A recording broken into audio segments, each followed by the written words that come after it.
મહારાષ્ટ્રના સાંગલીમાં ગૃહમંત્રી અમિત શાહે પણ જમ્મુ કાશ્મીર વિધાનસભામાં કલમ 370 પુનઃસ્થાપિત કરવાના ઠરાવને લઈ કોંગ્રેસ અને શરદ પવાર પર પ્રહાર કર્યા। સભાને સંબોધન કરતા અમિત શાહે કહ્યું કે નેશનલ કોન્ફરન્સ અને કોંગ્રેસ પાર્ટીએ જમ્મુ કાશ્મીરની વિધાનસભામાં કલમ 370 પાછી લાવવાનો ઠરાવ પસાર કર્યો હતો કે કાશ્મીર ભારતનો અભિન્ન અંગ નથી।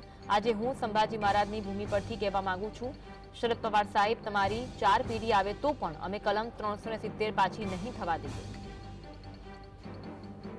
જમ્મુ કાશ્મીર વિધાનસભામાં કલમ 370ના ઠરાવને લઈને અમિત શાહ દ્વારા પ્રહાર કરવામાં આવ્યા હતા। તેમણે કહ્યું છે કે અમે ક્યારેય કલમ 370 પરત લાગુ નહીં થવા દઈએ। તેમણે શરદ પવાર પર આકરા પ્રહાર કર્યા। કલમ 370ને લઈ અમિત શાહ દ્વારા કોંગ્રેસ પર પણ આકરા પ્રહાર કરવામાં આવ્યા હતા અને શરદ પવાર સાહેબને કહ્યું કે શરદ પવાર સાહેબ, તમારી 4 પેઢી આવે તો પણ અમે કલમ 370 પાછી નહીં થવા દઈએ।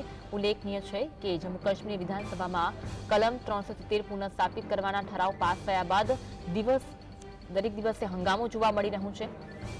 બેનર સાથે વિરોધ પણ કરવામાં આવી રહ્યો છે। તેને લઈને અમિત શાહે નિવેદન આપ્યું હતું।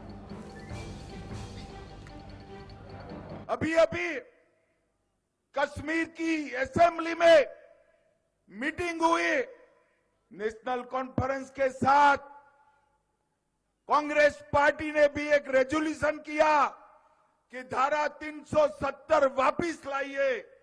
ये कश्मीर जो है भारत का अभिन्न अंग नहीं है। मैं आज संभाजी महाराज की भूमि पर कहकर जाता हूं, मेरी बात मानिएगा शरद पवार साहब, आपकी 4 पुश्ते भी आएगी, धारा 370 हम